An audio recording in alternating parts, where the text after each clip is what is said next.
Bethlehem was among the last Jordanian towns to be occupied. Little resistance was encountered because, lacking reinforcements, the bulk of the Jordanian forces had been skillfully withdrawn. Also on the move, a trickle at first, the people whose plight would prove to be the one matter that prevented any attempt at a lasting peace: the Palestinians.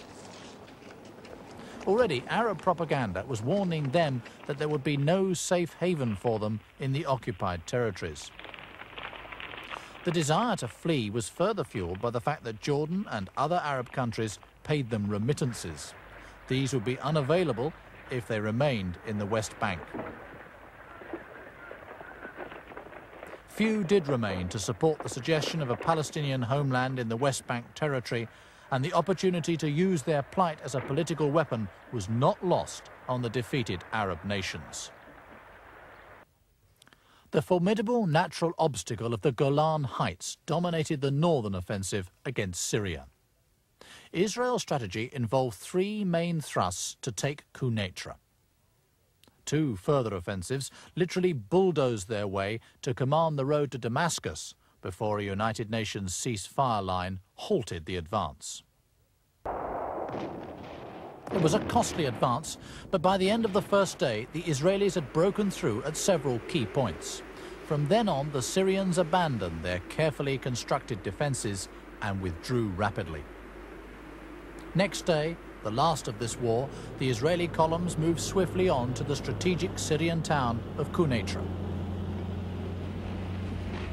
They entered it after a brief hour-and-a-half's firefight on the afternoon of the sixth day.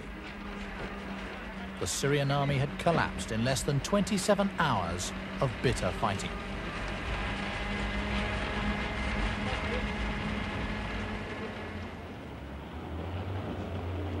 From here, the road to Damascus was wide open and the Syrian capital at their mercy. Only intervention by the United Nations halted the rout. It had cost the Israelis 115 dead. The Syrians lost about 1,000. Their outstanding victory gave the Israelis defense in depth for the first time in their history. Instead of being threatened by neighbors, Israeli forces now occupied the areas from which those threats were mounted. Now they posed the threat themselves.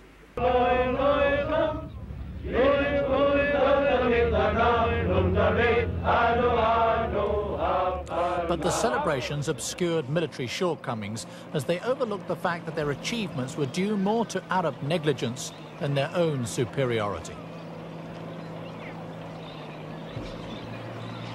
As a result, the Arabs who now gave in learned more from their mistakes than the Israelis did. And that was something the Israelis would discover to their cost within 6 years in the Yom Kippur War of 1973.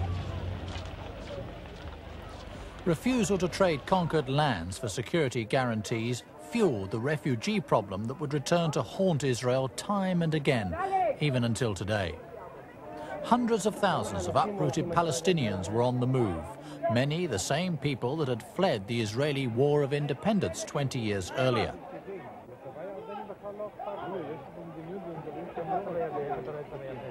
With Arab countries refusing to absorb them, many professed a desire to live in their homelands in peace.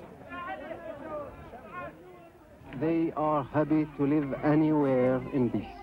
Yes, everything that they need, peace, everywhere.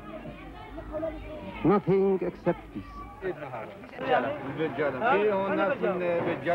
Israel's Moshe Dayan publicly tried to allay their fears, but privately, most Israelis feared sabotage campaigns if the refugees stayed. I'm not doing anything to stop them by force. I don't think that anyone should stop anyone if he wants to leave the country.